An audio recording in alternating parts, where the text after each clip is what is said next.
আসসালামু আলাইকুম প্রিয় শিক্ষার্থী বন্ধুরা, আশা করি তোমরা সবাই ভালো আছো। আমিও তোমাদের দোয়া আশীর্বাদে ভালো আছি। আজকে আমি আবার তোমাদের মাঝে অনলাইন ক্লাস নিয়ে উপস্থিত হয়েছি। আজকে তোমাদের মাঝে আমি যে বিষয় নিয়ে আলোচনা করব তা হলো নবম শ্রেণী থেকে বিষয় গণিত। আজকের পাঠ পরিসংখ্যানের সূত্রগুলি নিয়ে আলোচনা করব। তাহলে প্রথমেই আমরা জেনে নেব যে পরিসংখ্যান কাকে বলে।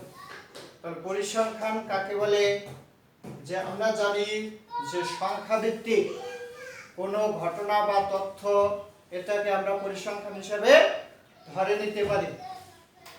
সেটা হতে হবে, যেমন আমরা দৈনন্দিন জীবনে আমাদের পরিবেশে বা আমরা পরিবেশের চারপাশ থেকে বা চলাফেরা করতে গিয়ে, ভ্রমণ করতে গিয়ে, যে কোনো স্থান থেকে যে কোনো স্থানে গেলে ওখান থেকে বিভিন্ন ধরনের তথ্য উৎপাত্ত আমরা জানতে পারি। কিন্তু এই তথ্য উৎপাত্তের ভিতরে সবগুলোই কিন্তু পরিসংখ্যান হবে না। এর ভিতরে যেগুলোকে আমরা, যে তথ্য এবং উৎপাত্তটাকে আমরা সংখ্যার মাধ্যমে প্রকাশ করতে পারবো, ওইটাকে আমরা পরিসংখ্যান বলব। যেমন ধরো, তোমাদের স্কুলে আমি যদি জিজ্ঞাসা করি বা বলি যে তোমাদের স্কুলে সপ্তম শ্রেণী বা নবম শ্রেণীতে কয়জন ছাত্র, কতজন ছাত্রী আছে, এটাকে যদি আমি সংখ্যার মাধ্যমে প্রকাশ করি যে ছাত্রী 50 জন, ছাত্র 20 জন, তাহলে এইটা এক ধরনের পরিসংখ্যান। এইটা হবে এক ধরনের পরিসংখ্যান হবে। তাহলে আমরা বুঝতে পারলাম যে পরিসংখ্যান আসলে জিনিসটা কি।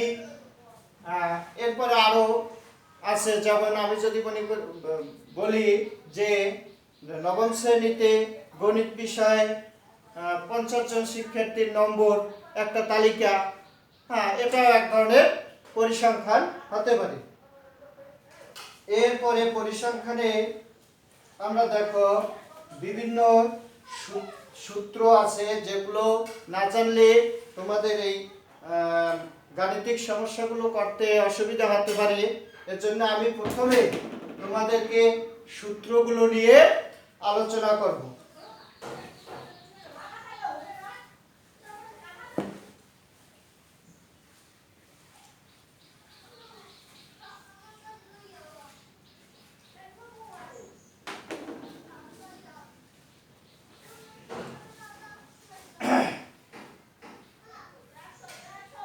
এরপরে আমরা জানবো যে পরিসংখ্যান জানলাম,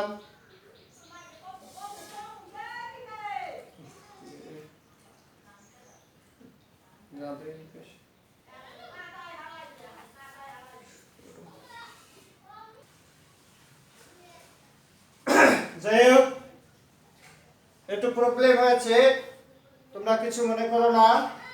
এরপরে আমরা জানবো যে উৎপাত্ত কি। যে উৎপাত্ত হলো পরিসংখ্যানের তথ্য, বা আমরা অনেক সময়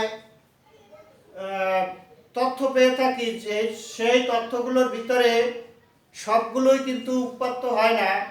যেমন ধরো, আমি এখান থেকে ঢাকার উদ্দেশ্যে রওনা দিলাম, পথিমধ্যে একটা দুর্ঘটনা ঘটলো, সেখানে কিছু লোক আহত, কিছু লোক নিহত। তাহলে এটা এক ধরনের তথ্য হতে পারে, কিন্তু এটাকে আমরা যদি উৎপাত্তে প্রকাশ করতে চাই, তাহলে এখানে আমি বলবো যে এইটাকে যদি আমি উৎপাত্তে নিতে চাই, তাহলে এটাকে বলতে হবে যে এই অ্যাক্সিডেন্টে 10 জন লোক নিহত, 20 জন লোক আহত হয়েছে। তাহলে এইটা এক ধরনের উৎপাত্ত হবে, প্লাস পরিসংখ্যানও হতে পারে। এই হলো উৎপাত্ত। এরপরে উৎপাত্তের প্রকারভেদ আছে, বিন্যস্ত, অবিন্যস্ত, এগুলো তোমরা আগের ক্লাসে জানো। যাই হোক, এবার আমি সূত্রে চলে যাব।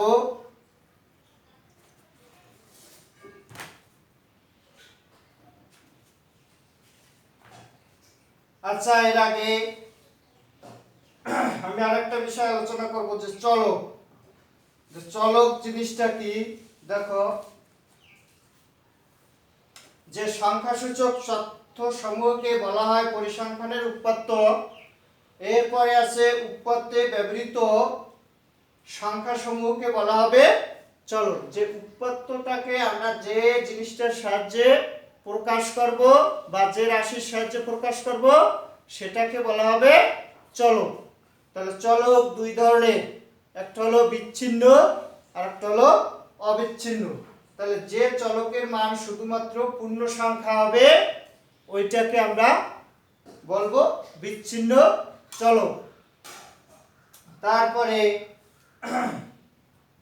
যে চলকের মান অবিচ্ছিন্ন হবে ওইটাকে বলা হবে অবিচ্ছিন্ন চলক। তাহলে এই চলক কাকে বলে, চলক জিনিসটা কি এটা তোমরা ভালোভাবে পড়বে। যেখানেও দেওয়া আছে দেখো, যে চলকের মান যে কোনো বাস্তব সংখ্যা হতে পারে। তাহলে বাস্তব সংখ্যা বলতে আমরা কি জানি, যে বাস্তব সংখ্যা হলো শূন্য সহ সকল ধনাত্মক, ঋণাত্মক, মূলদ, অমূলদ এই সংখ্যাগুলোই কিন্তু আসলে বাস্তব সংখ্যা। তাহলে বিচ্ছিন্ন চলক এর ভিতরে যে কোনো একটা হতে পারে। এরপরে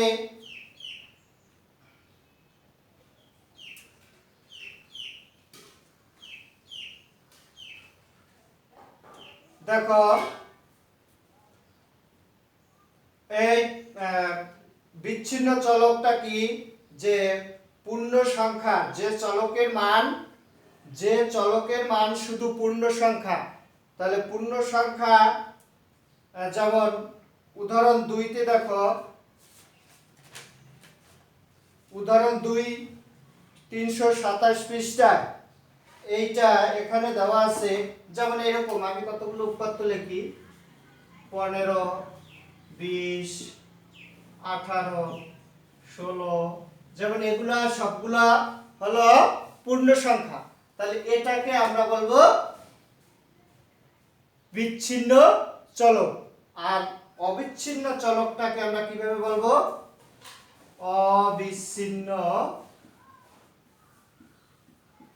চলক।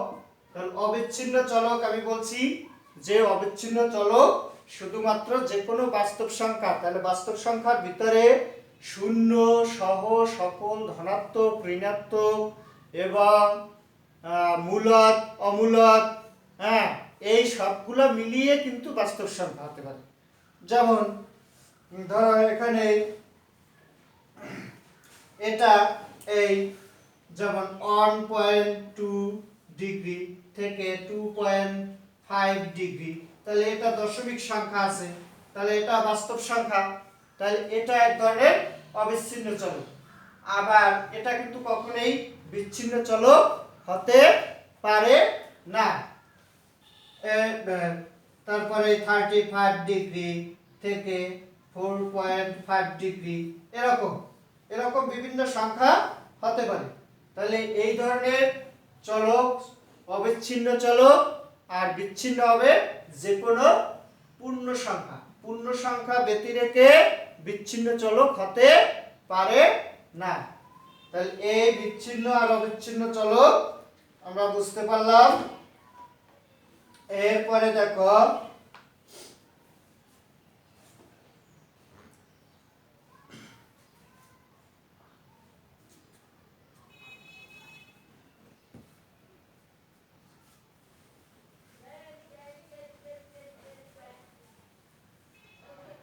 এরপরে কি আছে দেখো,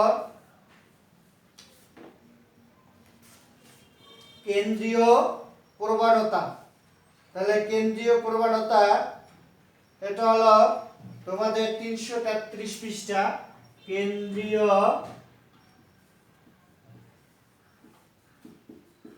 প্রবণতা। তাহলে এই জিনিসটা জানতে হবে যে কেন্দ্রীয় প্রবণতা জিনিসটা কি, যে উৎপাত্ত সমূহ মাঝামাঝি একটি শ্রেণীতে, যে এখানে আছে তোমরা দেখো 333 পৃষ্ঠায়, যে উৎপাত্ত সমূহ মাঝামাঝি কোনো মানের কাছাকাছি পুঞ্জীভূত হয়। আবার অবিন্যস্ত উৎপাত্ত সমূহ গণসংখ্যা নিবেশন সারণীতে উপস্থাপন করা হলে মাঝামাঝি একটি শ্রেণীতে গণসংখ্যার প্রাচুর্য দেখা যায়। মানে মাঝামাঝি একটা জায়গায় গণসংখ্যা বেশি থাকে। হ্যাঁ, মাঝামাঝি একটি শ্রেণীতে গণসংখ্যা খুব বেশি হয়। বস্তুত উৎপাদ্য সমূহের কেন্দ্রীয় মানের দিকে পুঞ্জীভূত হওয়ার এই প্রবণতাই হলো কেন্দ্রীয় প্রবণতা। তাহলে এখন এখানে দেখো আমি একটা চার্ট লিখি, সারণী লিখি। তাহলে এটা হলো শ্রেণী সংখ্যা, এটা হলো গণ সংখ্যা, এটা হলো মনে করো 35 থেকে 40, 41 থেকে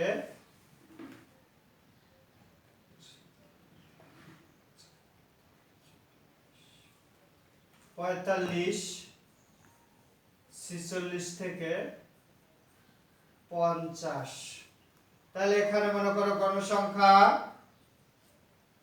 6, 10, 5। তাহলে এখানে লক্ষ্য করো এই যে মাঝ বরাবর এই শ্রেণীটায় কিন্তু গণসংখ্যা সর্বাধিক আছে। তার মানে এখানে গণসংখ্যা সর্বাধিক আছে বিধায় এইটাকে আমরা কি বলতে পারি, যে এখানে কি বলছে যে মাঝামাঝি একটি শ্রেণীতে গণসংখ্যা খুব বেশি হয়। তাহলে এই শ্রেণীটায় গণসংখ্যা বেশি আছে বিধায় এইটাকে আমরা কেন্দ্রীয় প্রবণতা মানে একটা এইটাকেই আমরা কেন্দ্রীয় প্রবণতা হিসেবে ধরতে পারি। যেখানে বলছে যে একটি শ্রেণীতে গণসংখ্যা প্রাচুর্য দেখা যায়, মাঝামাঝি একটি শ্রেণীতে গণসংখ্যা খুব বেশি হয় বস্তুত উৎপাদ্য সমূহের কেন্দ্রীয় মানের দিকে। এই যে কেন্দ্র মানে কি মাঝখান, তাহলে এই কেন্দ্রীয় মানের দিকে যে পুঞ্জীভূত হওয়ার এই যে প্রবণতা এইটাকেই বলা হবে কেন্দ্রীয় প্রবণতা। কেন্দ্রীয় প্রবণতার 3টি পরিমাপ আছে, যেমন গাণিতিক গড়, মধ্য ও প্রচুরক। গাণিতিক গড়, মধ্য, প্রচুরক। তাহলে এখন আমি সূত্রগুলো মূল সূত্রে চলে যাব।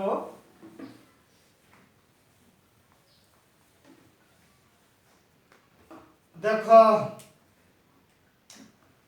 1 নম্বরে পরিসর,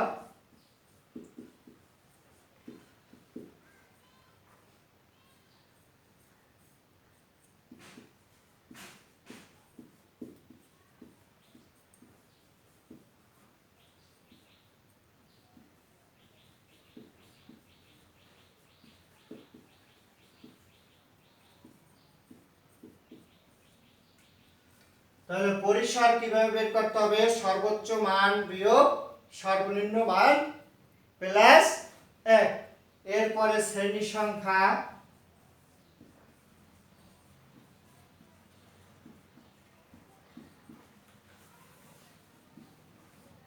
পরিসর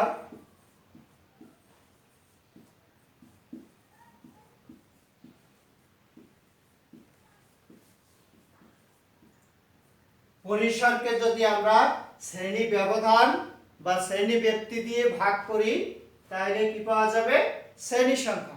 এইটা কখন আমাদের শ্রেণী সংখ্যা প্রয়োজন হবে, যদি অবিন্যস্ত উৎপাদ্যগুলোকে আমরা অবিন্যস্ত হিসেবে পাই, তখন ওইটাকে বিন্যস্ত করার প্রয়োজন হলে এই পরিসর বের করতে হবে। পরিসর কিভাবে, সর্বোচ্চ মান থেকে সর্বনিম্ন মান বিয়োগ দিতে হবে। মনে করো একটা সর্বোচ্চ মান কি আছে, আমি এখানে লিখি অবিন্যস্ত উৎপাদ্য, যেমন ধরো 10, 10, 15, 12, 30, 31, 35। তাহলে এই যে কতগুলো অবিন্যস্ত উৎপাদ্য লিখলাম, এখানে এই উৎপাদ্যগুলোর ভিতরে সর্বোচ্চ আছে 35 আর সর্বনিম্ন আছে 10। তাহলে কি হবে, 35 থেকে 10 বাদ, এটার সাথে প্লাস হবে অন। তাহলে 5, 2 প্লাস অন 26। তাহলে এই 26 হলো পরিসর।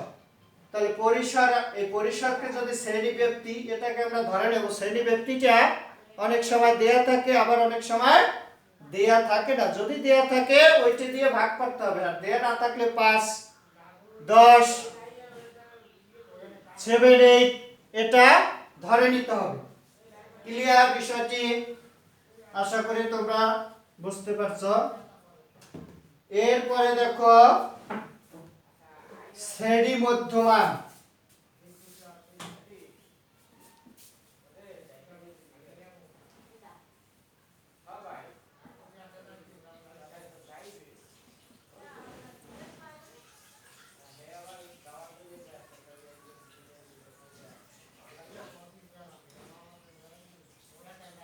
সর্বনিম্ন মান প্লাস সর্বোচ্চ মান ডিভাইডেড বাই 2। তাহলে শ্রেণী মধ্যমান ইকুয়াল টু সর্বনিম্ন মান থেকে সর্বোচ্চ মান। এই সর্বনিম্ন মান এবং সর্বোচ্চ মান দুইটা যোগ করতে হবে এবং এটাকে 2 দিয়ে ভাগ করতে হবে। যেমন আমি একটি শ্রেণী যদি এভাবে পাই, দেখো 45 থেকে 50, তাহলে এখন এই শ্রেণীর সর্বনিম্ন মান 45 প্লাস সর্বোচ্চ মান 50 ভাগ 2, তাহলে কত আসে দেখো 5, 9, 2। তাহলে মধ্যমান কত হয়? 4 দুগুণে 8, তাহলে 1, 7 দুগুণে 74 পয়েন্ট কত হবে? 74 পয়েন্ট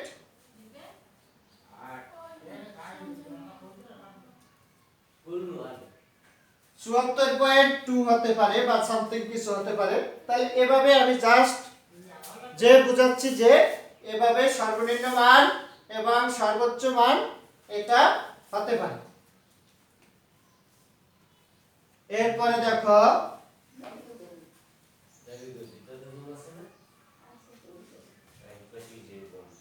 এখন আমি এরপরে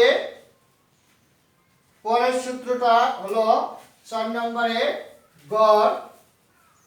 তাহলে গড় ইকুয়াল টু উৎপাদ্যের সমষ্টি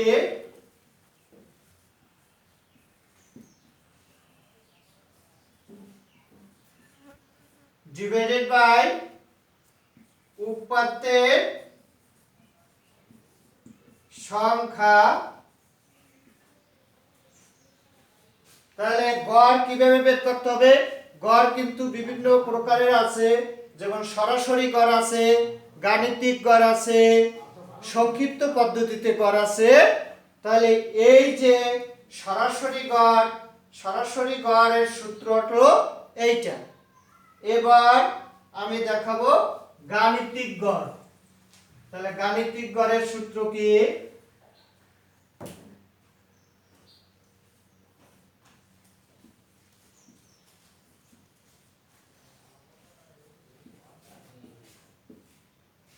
গাণিতিক গড়, তাহলে গাণিতিক গড় হবে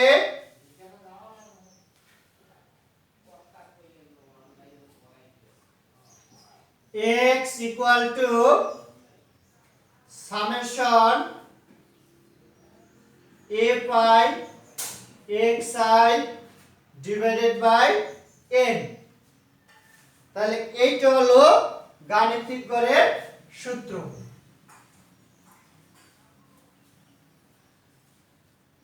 গাণিতিক গড়ে সাধারণত এটাকে x বার দিয়ে প্রকাশ করা হয়। তাহলে সামেশন, এটাকে বলবো summation a pi xi। a pi হলো গণসংখ্যা, xi হলো শ্রেণী মধ্যমান, আর n হলো কি? তাহলে এখানে আমি একটা সূত্রটার ব্যাখ্যা দিতেছি।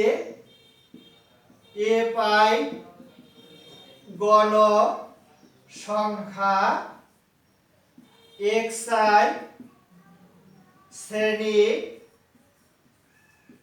মধ্যমান, n মোট গণ সংখ্যা, তাহলে আর সামেশন fi xi এটা হবে গণসংখ্যা গুণ শ্রেণী মধ্যমান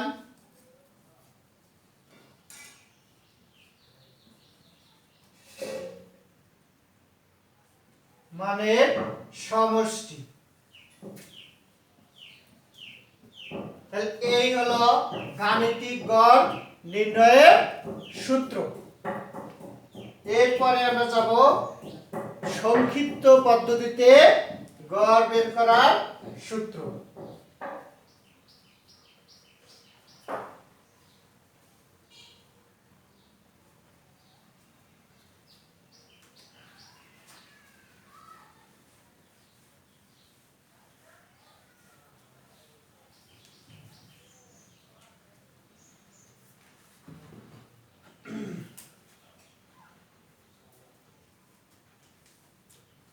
সংক্ষিপ্ত পদ্ধতিতে গড় নির্ণয়। সংক্ষিপ্ত পদ্ধতিতে গড় নির্ণয়ের সূত্র এটাও x bar equal to a plus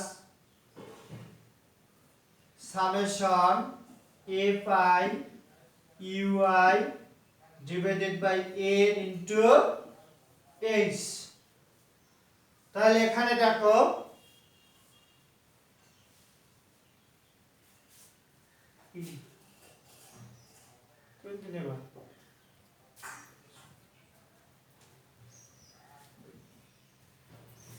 x bar equal to a plus summation of a phi ui divided by n into h। তাহলে এই যে এখানে যে প্রতীকগুলো আছে এই প্রতীকগুলোর কোনটা কি অর্থ এটা জানা তোমাদের আবশ্যক। তাহলে a কে আমি বলবো আনুমানিক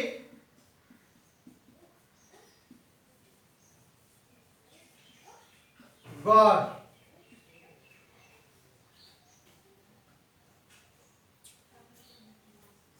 তাহলে a পাই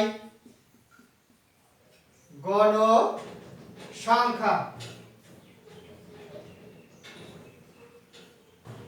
গণ সংখ্যা আর ইউআই হলো ধাপ বিচ্যুতি, ধাপ বিচ্যুতি।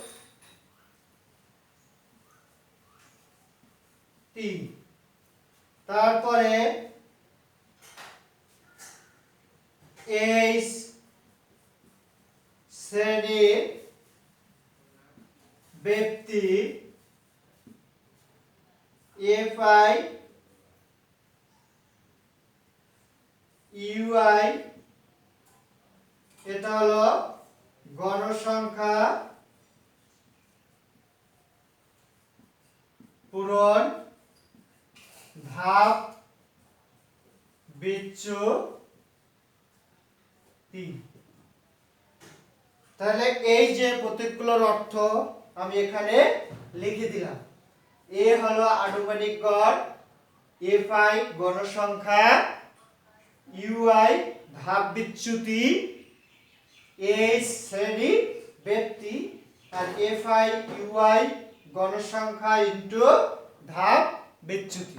আর এখানে যে সামেশন দিয়েছে যে এফআই ইউআই এই দুইটা গুণ করার পর প্রত্যেকটা শ্রেণীর টোটাল যোগফল যেটা আসবে এটা হবে সামেশন এফআই ইউআই।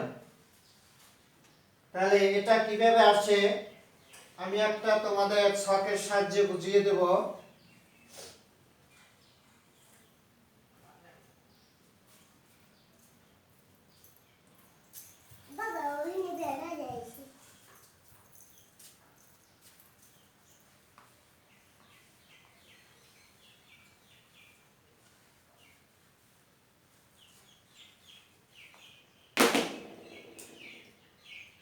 তাহলে দেখো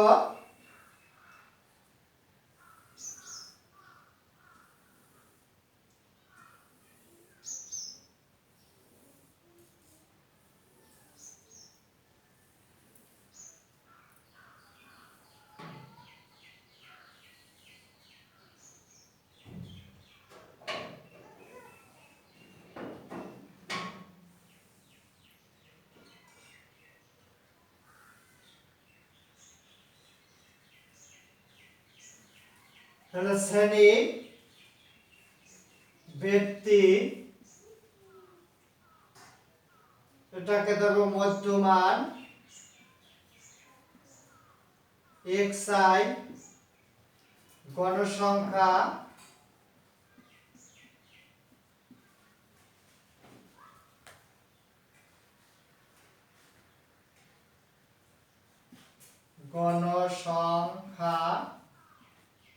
গণসংখ্যা তাহলে শ্রেণী ব্যক্তি মধ্যমান তারপরে গণসংখ্যা fi তারপরে আমাদের কি লাগবে ধাপ বিচ্যুতি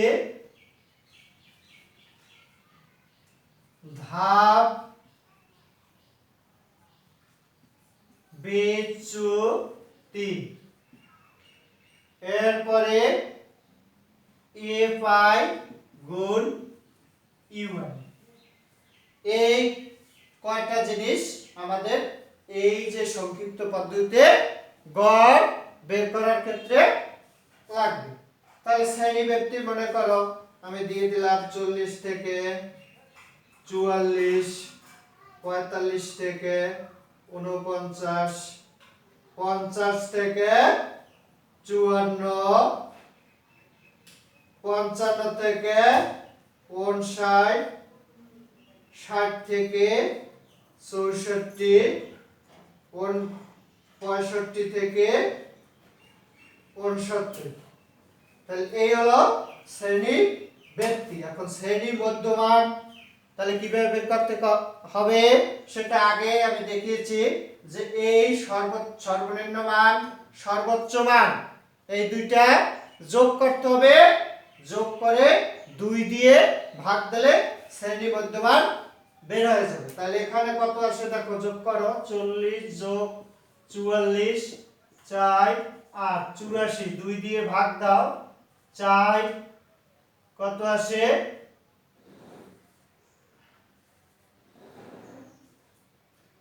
আসে 4 2 42 তাহলে এখানে মধ্যমান 42 এখানে হবে 45 আর 49 এখানে হবে এটা দেখো 42 আর 5 কত হয় দেখো 42 43 44 45 46 47 এটা হবে 52 এটা হবে 57 এটা হবে 62 এটা হবে 67 তাহলে এই হলো মধ্যমান। তাহলে এখন এরপরে গণসংখ্যা দিয়ে দাও 3 11 6 15 10 5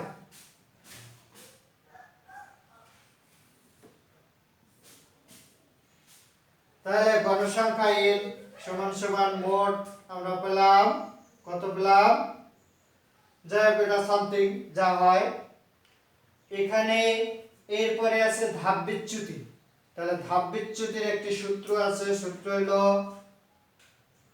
ui equal xi minus a divided by h।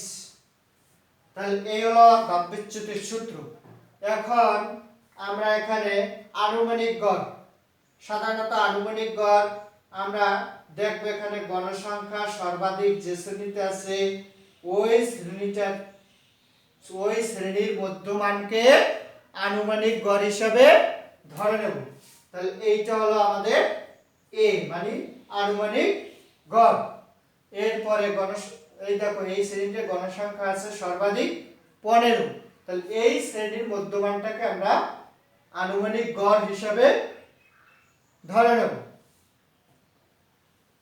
এরপরে ধাপ বিচ্যুতি কি হয় দেখো, এখানে শ্রেণী ব্যবধান কত, 40, 41, 42, 43, 44। তাহলে শ্রেণী ব্যবধান আছে 5। শ্রেণী ব্যবধান কত, শ্রেণী ব্যবধান হলো 5। তাহলে ইউআই আমরা কিভাবে বের করব দেখো, আর এক্সআই হলো শ্রেণী মধ্যমান। তাহলে প্রথম মধ্যমানটা কত আছে 42, এরপরে আনুমানিক গড় এ কত পাইছি 57, তারপরে এই শ্রেণী ব্যবধান হলো 5। তাহলে কত আসে দেখো, 57 থেকে 42 বাদ দিলে হয় 7, 5, এরপরে হবে 1, মাইনাস থেকে যায় আর নিচে 5, তাহলে -3 বা -10। তাহলে প্রথম ক্ষেত্রে ধাপ বিচ্যুতি আমরা কত পেলাম -3। পরেরটা আবার এরকম ক্রমানুসারে মানে একই ভাবে আমরা যদি বের করি, তাহলে এখানে হবে 2, এখানে হবে -1, এটা হবে 0 এবং নিচেরটা হবে 1, 1, 2। এরপরে fi ইনটু ইউআই, এই দুইটা কি, এইটার সাথে এইটা গুণ, 3 3 এর 9, এরপর হবে 11 2 গুণে 22, 6 কে 6, এখানে 0 আর 15 গুণ করলে 0, 10, 5 2 গুণে 10। তাহলে এখানে এই, তাহলে এভাবে প্রত্যেকটি চলক আমরা এভাবে বের করে নিতে পারি। তাহলে এই হলো এই সূত্রটার আলোকে এভাবে আমাদের একটা ছক বা একটা সারণী তৈরি করতে হবে। তারপরে এই সূত্রে বসিয়ে দিলে এইভাবে গড় আমরা নির্ণয় করতে পারি। তাহলে আজকে তোমাদের এই পর্যন্তই থাকবে।